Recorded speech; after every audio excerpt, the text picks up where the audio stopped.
Alors Demain au travail met en avant ces entreprises qui mettent tout en place pour améliorer le bien-être de leurs salariés. Aujourd'hui, place aux salariés en situation de handicap avec vous, Hubert de Boisredon. Bonjour. Bonjour. Merci d'être en direct sur Europe 1. Vous êtes le PDG d'Armor. Vous êtes le spécialiste des encres pour les imprimantes, les étiquettes de code-barres et toutes les infos que l'on peut lire sur nos emballages. 2000 employés dans le monde, dont 700 en France. Le siège est situé à Nantes. Et alors vous, pourquoi Demain au travail ? Parce que tout est parti d'une rencontre.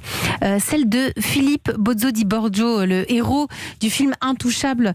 Là, vous le rencontrez et vous vous êtes dit, il faut que je mette en place une politique pour les personnes en situation de handicap. Que s'est-il passé exactement ? En fait, quand je suis arrivé chez Armor en 2004, déjà j'ai été choqué qu'une entreprise industrielle comme la nôtre doive payer des pénalités ou des contributions à la GFIP parce qu'on n'embauchait pas les 6% requis par la loi normalement de personnes handicapées. Et la rencontre de Philippe Bozzo di Borgio a été très marquante pour moi parce que lui qui était tétraplégique en fait m'a révélé à quel point la personne qui a un handicap n'est pas un problème, mais en fait est une chance pour l'entreprise, dans le sens où elle est facteur de solidarité, elle est facteur d'esprit d'équipe.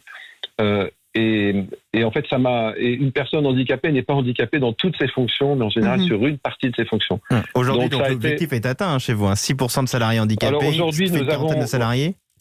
Voilà, c'est ça. Nous avons à peu près 40 personnes qui ont un handicap.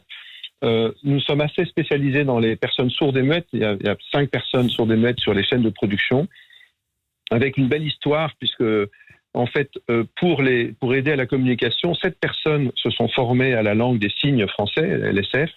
Certains ont même fait 222 heures de formation, c'est-à-dire c'est un vrai apprentissage de langue, pour pouvoir communiquer par signes au sein du site industriel.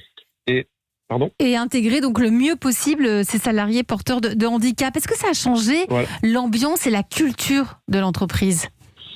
Oui, parce qu'une personne qui a un handicap n'a pas peur de dire « j'ai besoin d'aide ».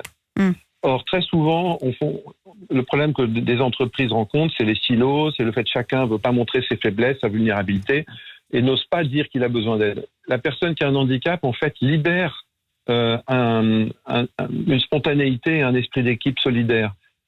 Par exemple, on a une personne qui est en chaise roulante là, dans des services de comptabilité, de façon naturelle, à tour de rôle, chacun s'arrange pour emmener sa chaise dans la voiture pour aller déjeuner, etc. Voilà, tout ça crée un esprit extrêmement positif.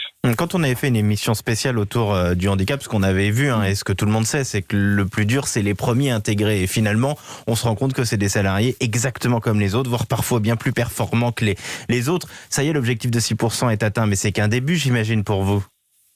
On est toujours ouvert à accueillir des personnes handicapées qui, comme on l'explique, ne sont absolument pas, j'allais dire, moins performantes que d'autres. Au contraire, parfois, sur les chaînes de production, des personnes sourdes et muettes travaillent parfois même mieux, parce qu'elles se concentrent parfaitement. Merci à vous, Hubert de Boisredon, le PDG d'Armor.